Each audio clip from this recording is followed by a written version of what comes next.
Bonjour à vous, bienvenue pour cette nouvelle vidéo de...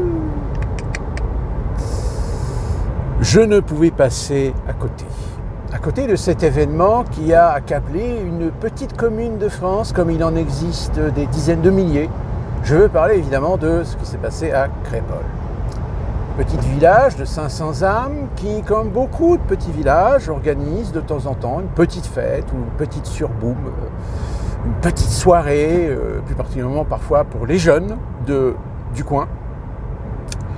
Petite soirée dans une salle communale au prix de modique, de 4 €.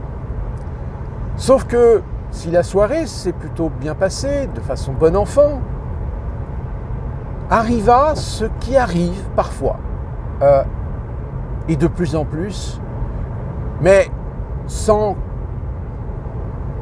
admettons-le, que ça soit très nouveau. Et je vais vous expliquer pourquoi, puisque j'ai eu cette expérience personnelle il y a très très longtemps, comme quoi ce phénomène malheureusement a toujours été. Donc cette petite fête a été entachée par quelque chose qui arrive assez souvent, c'est ces traînards, ces individus qui ne savent pas quoi faire de leur guêtre, qui en général essaient de taper l'incruste un peu à droite à gauche, sauf que là, ils se sont fait refouler comme beaucoup, des fois, se font aussi refouler, parce que très clairement, ils ne sont pas les bienvenus. Ils ne sont pas les bienvenus non pas parce qu'ils ont des allures de jeunes de banlieue, ou parce qu'ils ont le teint basané, ou parce qu'ils sont de couleur noire, mais parce que leur allure donne l'impression d'être en face d'individus qui ne sont pas là juste pour passer un bon moment, mais plutôt pour foutre le bordel. On les connaît tous, ces individus qui se font refouler de toute façon, que ce soit des boîtes de nuit, que ce soit des bars, voire même de certains restaurants, parce que souvent en bande, deviennent totalement incontrôlables, indisciplinés, faisant preuve d'incivilité, d'agressivité, dans une mesure que nous connaissons tous, auquel nous avons tous été confrontés. Moi-même, il y a très longtemps, pour vous dire que c'est quelque chose qui n'est pas nouveau, fut une époque, en 1988, lorsque j'ai fêté mon 18e anniversaire, j'avais fêté ça dans une salle qui se trouvait dans le Palais des Congrès, en plein centre-ville de Rouen, juste à côté de la cathédrale. Ce bâtiment aujourd'hui n'existe plus puisque quelques années plus tard, il a été déclassifié du fait d'un problème de normes en matière d'unité de passage pour les évacuations en cas d'incendie. Et depuis, cet immeuble est tombé un petit peu en ruine, en désuétude, et a finalement été détruit pour être remplacé par un autre furoncle architectural sur la place de la cathédrale. Mais le fait est, c'est qu'évidemment, par les fenêtres, le son de la musique parvenait dans la rue, et deux individus, heureusement il n'était que deux, ont décidé de se dire tiens, on va monter, on va voir si on ne peut pas se taper l'incruste. Ils sont arrivés, malheureusement ils sont arrivés face à l'agent de sécurité qui était aussi un ERP à l'époque, et mec tout à fait sympathique qui... je lui avais dit, s'il y a des gens qui arrivent, prévenez-moi. Déjà à l'époque, à 18 ans, j'étais déjà un petit peu mature. Prévenez-moi pour savoir si je connaissais personne ou pas. Et le mec, évidemment, me fait appeler et j'arrive. Et en effet, il me pose la question, est-ce que tu les invites ? Je dis non, ceux-là, je ne les ai pas invités, je ne les connais pas. Là, les mecs, évidemment, ils ont commencé à devenir un petit peu agressifs. Il dit ouais, vas-y, on reste 5 minutes et tout, s'amuse. Non, pas 5 minutes. Je te connais pas, je sais pas qui t'es, donc c'est une fête privée. Voilà. Donc non. Et donc le agent de sécurité les a raccompagnés à l'ascenseur, non sans qu'il me traite de plusieurs noms d'oiseaux et me faire des signes très significatifs de leur mécontentement de ne pas avoir réussi à s'incruster dans ma fête. Ce phénomène-là, mais il a toujours existé. Il fait partie même, je dirais, de la culture, de la société, c'est-à-dire des individus qui, parce qu'ils n'ont pas d'argent ou parce qu'ils ne savent pas quoi foutre de leur guêtre, etc., traînent le soir dans les centres-villes et essayent de s'incruster dans des endroits, comme d'ailleurs on avait pu le voir dans le film La Haine, où les trois personnages, étant bloqués sur Paris parce qu'ayant raté leur dernier métro, se baladent dans une rue et tout d'un coup dans une rue ils voient un vernissage artistique. Et finalement les gamins ils s'incrustent. Sauf qu'évidemment les gamins ils ont une allure qui dénote complètement avec l'univers et les personnes qui sont présentes à ce vernissage. Mais ce qui est assez amusant, et c'est là que Kassovitz finalement était assez visionnaire à l'époque, il y a quand même certaines personnes qui disent « Ah, bah, vous êtes des jeunes artistes, vous êtes des graffeurs, etc. » Sauf que, évidemment, les trois protagonistes n'ont absolument aucune culture, n'y connaissent rien, et très rapidement, le responsable leur demande de bien vouloir sortir calmement, etc. Sauf qu'évidemment, se sentant agressés, parce qu'évidemment là tout d'un coup se ramène à eux le fait qu'ils côtoient un monde qui n'est pas le leur, ils deviennent agressifs, ils deviennent violents, enfin pas trop violents quand même, ils ne s'attaquent pas aux personnes.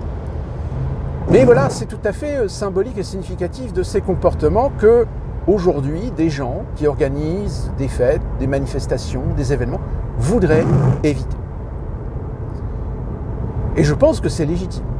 Sauf que, depuis de nombreuses années, à chaque fois que des jeunes d'origine maghrébine ou d'origine noire africaine veulent entrer dans un endroit et qu'ils se font refouler, c'est du racisme. Eh bien, je vous le donne en mille. Ce qui s'est passé à Crépol, vous avez sur les réseaux sociaux des gens qui osent quand même dire que ces jeunes qui ont poignardé d'autres gens l'ont fait parce qu'ils avaient la haine contre le racisme du fait de s'être vus refuser l'accès ou l'entrée pendant la fête. Vous voyez jusqu'où la malhonnêteté idéologique pousse des individus à systématiquement toujours trouver une bonne excuse pour légitimer, excuser le comportement de ces jeunes, de ces gens, parce qu'ils sont brimés, parce qu'ils sont dénigrés, parce qu'ils sont victimes de racisme, parce qu'on les refoule, parce qu'on les met à l'écart. Donc le seul moyen qu'ils ont aujourd'hui de s'exprimer, c'est de jouer du couteau, c'est de jouer du poing, c'est prendre le risque de tuer des gens. Eh bien, tous ces gens sur les réseaux sociaux qui utilisent cet argument, ben, j'ai envie de leur dire, allez vous faire foutre. On vous pisse à l'arrêt. Parce que être aussi malhonnête sur certaines réalités de la société, c'est très clairement que soit vous avez peur, soit vous n'avez pas le courage, ou soit vous vivez dans un autre monde. Et c'est souvent d'ailleurs le cas de ces gens qui vont toujours trouver des excuses. C'est souvent des gens issus de milieux intellectuels, bobos parisiens, qui sont tranquilles dans leur petit cocon, dans leur petit quartier tranquille, et qui même, quand ils sont confrontés à cette réalité de cette violence, de cette délinquance, vont, parce qu'ils sont conditionnés à vivre dans la culpabilité vis-à-vis des minorités, continuer à les protéger. Oui, c'est pas parce que celui-là il m'a agressé que forcément ils sont tous comme ça. Ah bah oui, ça, bien sûr, évitons les amalgames, on est d'accord. Mais de là à réfuter le fait que c'est quelque chose qui a grossi, qui a évolué dans la société et par bien, il y a un moment donné où vous choisissez votre camp finalement. Et ce qui s'est passé à Crépol est encore plus important et beaucoup plus significatif, c'est que quand ça s'est produit, les médias ont survolé la chose comme étant un fait divers. Sauf que les réseaux sociaux ont relayé l'information, ont relayé le fait, et là ce n'est plus devenu un simple fait divers, c'est devenu quand même un problème. Problème pourquoi ? Parce que quelques dizaines de personnes ont été blessées, dont un gamin de 16 ans qui y est resté.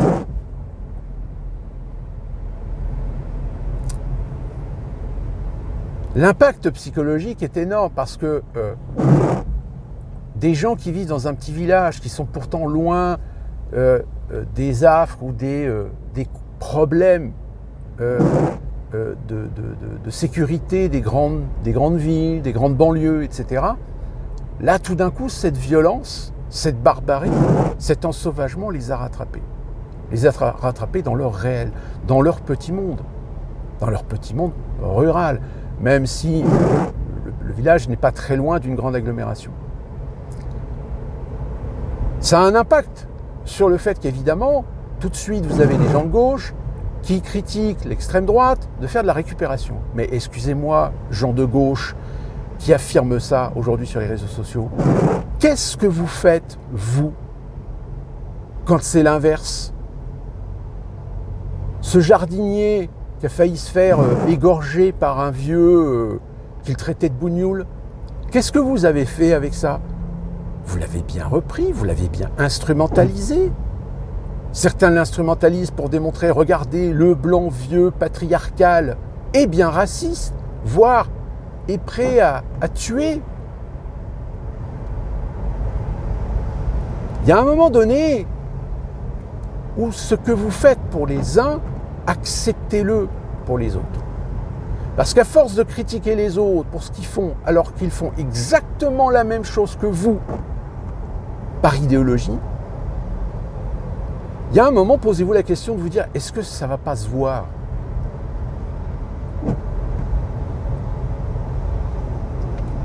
Et ce qui dérange, évidemment, avec cet événement de Crépol, c'est que ça relance le débat. Ce même débat qui a été relancé par les émeutes suite à l'affaire de Naël, même affaire de Naël où le policier a finalement été libéré de prison, ce qui a poussé l'organisation évidemment d'une manifestation avec une mère qui a fait un discours avec quelqu'un à côté d'elle qui, mais de façon flagrante, était en train tout simplement de lui souffler ce qu'il fallait qu'elle dise. Bon, la manif n'a pas du tout fonctionné, il y a eu quelques centaines de personnes à tout casser. Mais voilà, la comédie commence à s'essouffler. La comédie commence à s'essouffler parce que des Français aujourd'hui commencent à en avoir marre d'être confrontés à des gens qui, essaient de planquer sous le tapis des problèmes d'insécurité nés de gens identifiés, d'une culture identifiée. Quand je dis culture, parce que ce n'est pas uniquement des gens issus de l'immigration Maghreb, Afrique noire, il y a aussi des Français blancs qui s'appellent Brandon, Johnny, Elvis, etc. Mais qui vivent dans ces milieux sociaux particuliers, culturellement influencés, et qui empruntent finalement des comportements et des attitudes qui fait que, même si certains tentent à démontrer que c'est bien lié à un problème d'immigration, ce qui est une part de l'équation du problème, mais pas l'essence même du problème, que c'est un problème de laisser aller. C'est un problème de laisser faire à tous les niveaux, politique, responsable, sociétal, sans parler de la responsabilité parentale, mais de toute façon, la responsabilité parentale, elle n'existe plus, puisque entre des parents qui sont complètement dépassés par les événements, entre parfois des gamins qui sont issus de familles monoparentales où la mère, il faut qu'elle travaille, elle est épuisée, elle est dépassée, elle essaye de donner une bonne éducation à son gamin, mais le problème c'est que le gamin, parce que la mère travaille, donc est laissé à lui-même dans des milieux avec des gens, avec des bandes qui sont peu fréquentables et donc forcément influencés. Jusqu'au jour où la mère est appelée par un commissariat de police pour aller récupérer son gamin parce qu'il a piqué ou parce qu'il a agressé ou voilà, qu'il a fait une connerie.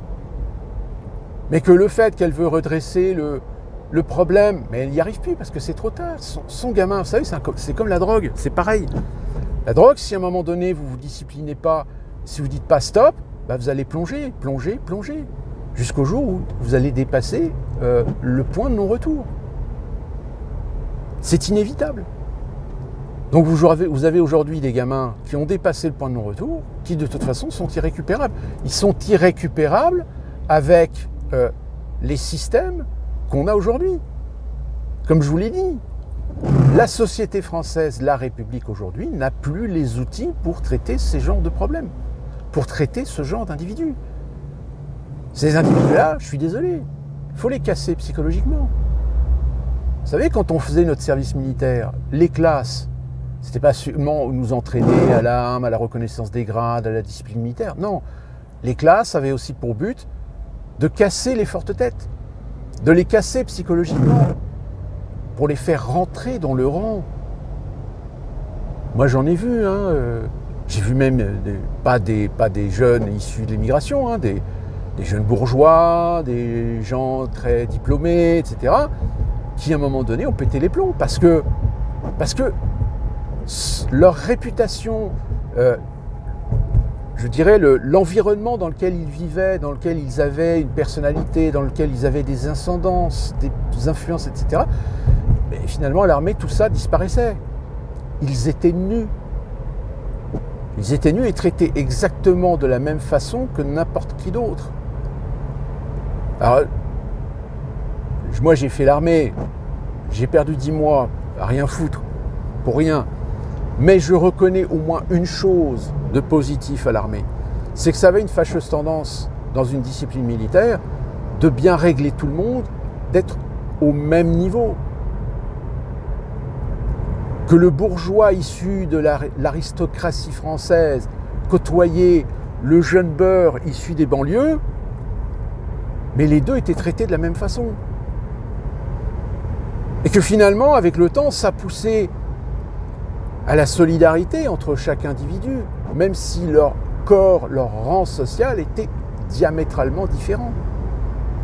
C'est ça que ça avait plus ou moins d'intérêt à l'armée. Alors attention, peut-être que certains d'entre vous ne seront peut-être pas d'accord avec ce que je viens de dire, parce qu'eux ont eu une expérience de service militaire, peut-être ou non, ce n'était pas le cas, on avait des officiers, sous-officiers qui étaient des vrais connards, etc. Oui, ça c'est sûr. Malheureusement, il y a certains casernements, il y a certains endroits où ça se passe mal parce que l'encadrement n'était plus du tout à la page. L'encadrement était complètement dépassé. L'encadrement était anachronique avec son époque. Ça oui, j'en ai vu, j'en ai connu aussi, des gens comme ça.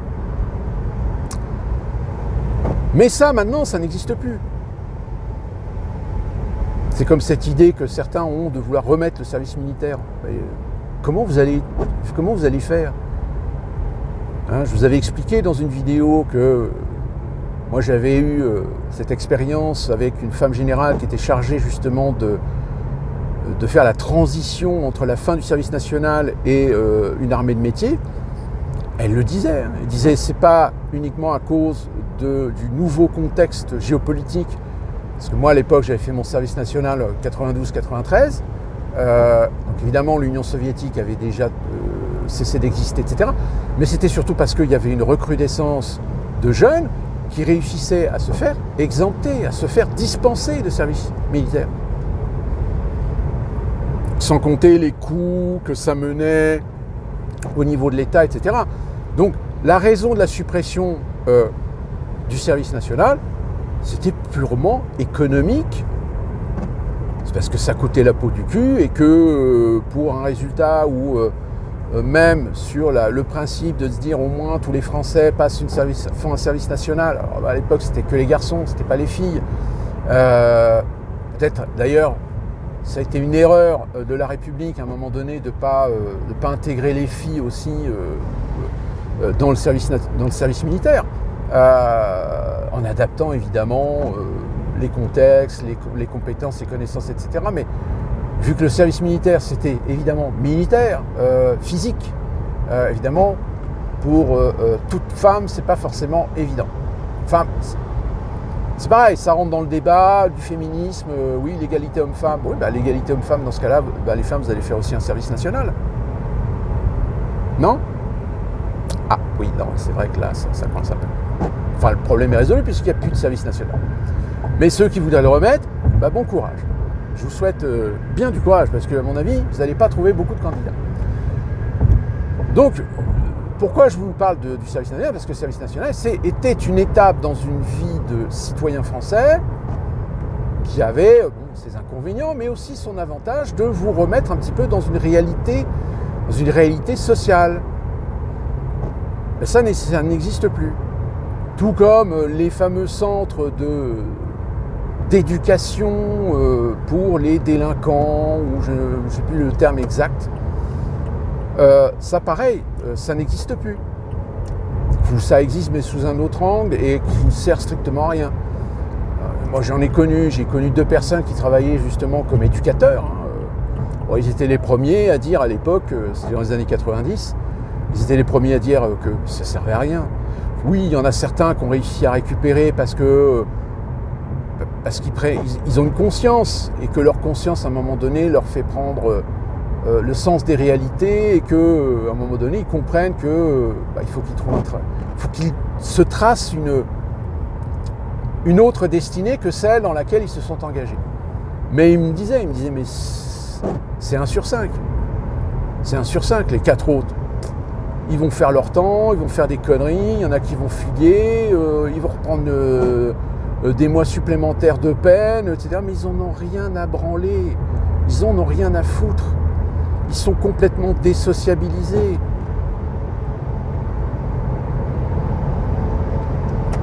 Sauf que ceux-là, aujourd'hui, ils ont 30, 40 ans, ils ont fait des gosses, ils sont toujours autant immatures et autant... que voilà. Donc, si vous voulez, le phénomène s'est perpétué de génération en génération. Comme je vous l'avais expliqué, dans les années 90, je ne sais pas si vous vous souvenez de ceux qu'on appelait les grands frères. Moi, j'avais 1 ou 2 agents de sécurité qui œuvraient au sein d'une association dans une banlieue rouennaise qui s'appelle la Grand-Mare et les Sapins.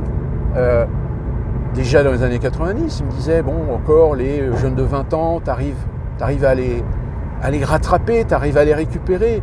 Mais ceux qui suivent, qui ont 10, 11, 12 ans,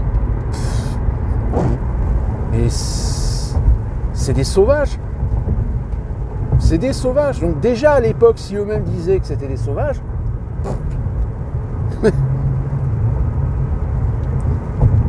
donc voilà, je veux dire, ce qui s'est passé à Crépol, c'est pas la première fois que dans un village il y a des problèmes d'insécurité, mais là, très clairement, on a atteint peut-être un niveau où là, il faut commencer à se poser la question.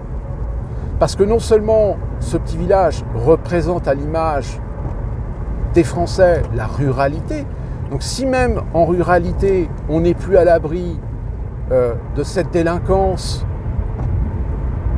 de cette violence, de cette sauvagerie, mais alors il y a un moment donné où on va donner une légitimité à des gens, finir par se défendre eux-mêmes. Alors évidemment, on entend très loin déjà le son des voix de ceux urbains qui disent oui, mais il ne faut pas se faire justice soi-même, laisser faire la justice. Mais même la justice, elle est défaillante. Si aujourd'hui il y a des juges, des magistrats qui font leur boulot, il y en a d'autres qui savent que de toute façon il faut qu'ils répondent à des impératifs économiques comme des impératifs structurels et des impératifs politiques.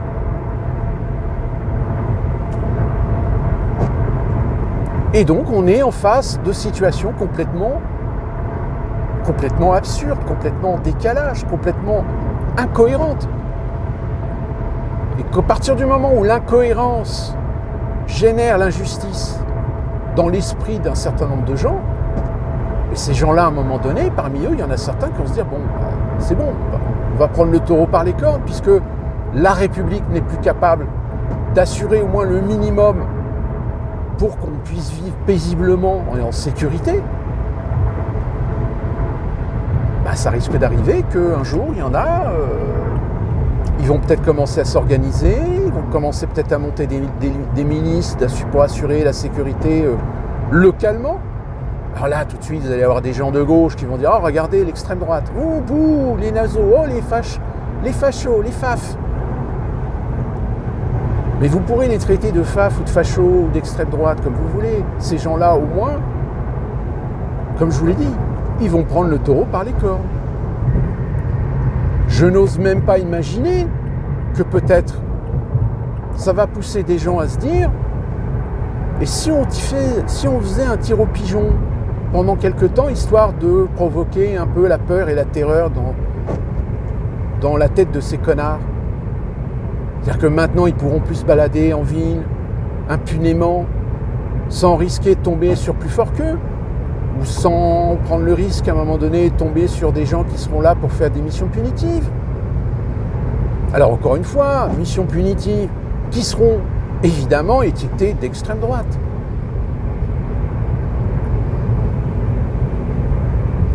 Mais finalement, tout ça, ça rejoint encore une fois de plus ce que je vous disais depuis très longtemps. Le diviser pour mieux régner, pousser au paroxysme l'incohérence, l'insécurité. Et à un moment donné, se poser la question et se dire, est-ce que c'est pas voulu politiquement ? Est-ce que justement, on ne veut pas pousser les gens à s'entretuer ? Et du fait que les gens vont commencer à s'entretuer, là, l'État va intervenir pour imposer la loi d'urgence sécuritaire. Cette loi d'urgence sécuritaire avec laquelle va s'accompagner tous les outils numériques, d'identification numérique, de fichage numérique, d'identification faciale, carte d'identité numérique, carnet, portefeuille numérique. Parce que c'est ça. Imaginez demain, vous vivez dans un endroit où tout d'un coup la délinquance, la violence, etc. S'accentue. Et qu'un politicien arrive avec le sourire en disant « si vous votez pour moi, je vous promets de mettre des caméras partout, je vous promets de mettre un flic à tous les coins de rue, et je vous promets que si vous acceptez qu'on installe un système d'identité digitale, d'identification faciale, etc., on va pouvoir lutter contre la criminalité. » Eh bien, vous allez signer. Vous allez clairement signer. Parce que pour vous, c'est peut-être le seul moyen, le seul outil. Identifier les individus pour pouvoir les interpeller, les arrêter, les mettre en prison. Sauf que malheureusement, une fois que la personne, vous allez la mettre en place, vous allez avoir voté pour elle, vous allez vous rendre compte que finalement, oui, en effet, ils vont peut-être se servir des outils, mais sauf que ils vont vous expliquer qu'ils ne peuvent pas s'en servir tel qu'ils vous ont dit qu'ils allaient s'en servir, parce que la loi dit ceci, parce que la loi empêche ceci, parce que la loi interdit de faire cela. Mais en revanche, on vous a filmé, vous, dans la rue, en train de discuter avec des gens. On a pu identifier, grâce à un logiciel de reconnaissance labiale, que vous avez eu des propos réfractaires, des propos antisémites, racistes, homophobes, islamophobes. Et là, tout d'un coup, vous allez vous rendre compte que les outils qu'on vous a présentés comme étant peut-être les outils indispensables pour lutter contre la délinquance, la violence, les agressions, la racaille, les sauvages, eh bien, sont en train de se retourner en fait contre vous.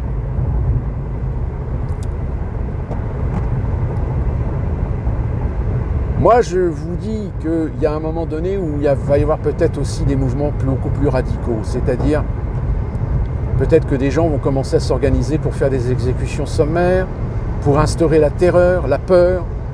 Alors, malheureusement, avec toutes les conséquences dramatiques que ça pourrait avoir vis-à-vis de personnes qui sont totalement innocentes, qui n'ont strictement rien à se reprocher, mais qui ont le malheur d'être issues de l'immigration, qui ont le malheur parfois de trop ressembler à justement cet archétype de gens qui sont des racailles, qui sont des délinquants, qui sont des trafiquants de drogue, qui sont des criminels. L'habit ne fait pas le moine.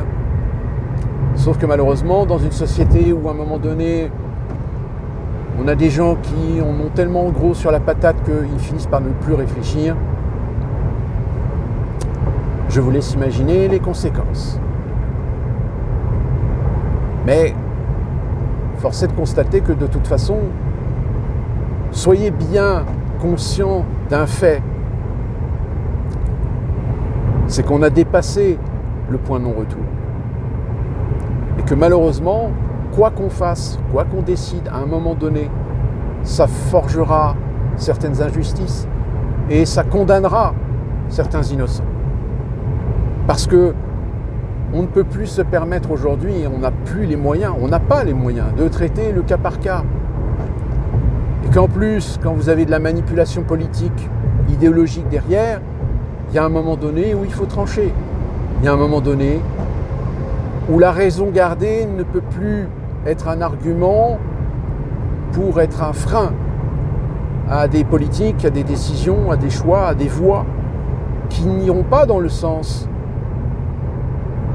de ceux qui ont le malheur de subir la mauvaise réputation, la mauvaise image que certains ont pu donner à leur communauté.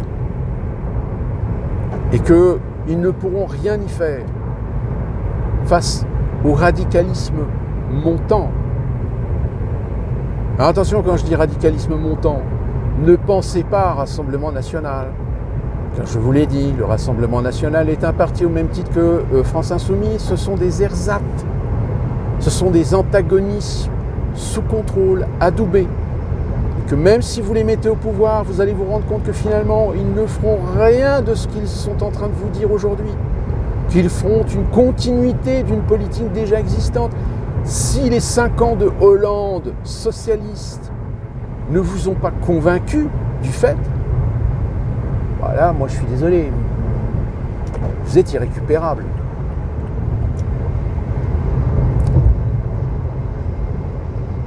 Donc attention, parce que Crépol, c'est peut-être une goutte qui va faire déborder le vase. Ou pas. Puisque malheureusement, on a déjà eu des cas, des situations qui auraient pu susciter une colère qui s'exprime beaucoup plus véhémente. Puis finalement, c'est retombé. C'est retombé parce que derrière, vous avez des idéologues qui ont fait peser avec la complicité médiatique le poids de la culpabilité de penser ce que vous pensez. Mais par contre, en revanche, quand vous avez un vieux, très clairement, qui n'a plus ses esprits, qui tente d'égorger un employé municipal d'origine maghrébine, bah là, oui, l'amalgame, regardez, le blanc patriarcal, bien franchouillard, raciste. Ah ça, oui, alors là, il y en a, ils n'hésitent pas, hein. Ça leur pose aucun problème. Mais sauf que ça pose un autre problème, c'est qu'à un moment donné, il y a des gens, comme vous, certainement, qui se disent, mais il va falloir qu'ils arrêtent de nous prendre pour des cons. Parce que adopter un discours pour les uns et ne pas l'adopter pour les autres, bah, ça prouve une malhonnêteté idéologique, ça prouve une malhonnêteté même de conscience. Et qu'il y a un moment donné où, si on veut véritablement faire avancer les choses, il faut savoir reconnaître le mal là où il y a le mal. Et pas tout ramener à une simplicité, à une généralité, un amalgame. Parce que malheureusement, c'est ce qui fait défaut à la compréhension même de la société chez certaines personnes. Et qui, elles, vont à un moment donné, en effet, se radicaliser, mais de façon simpliste, de façon absurde.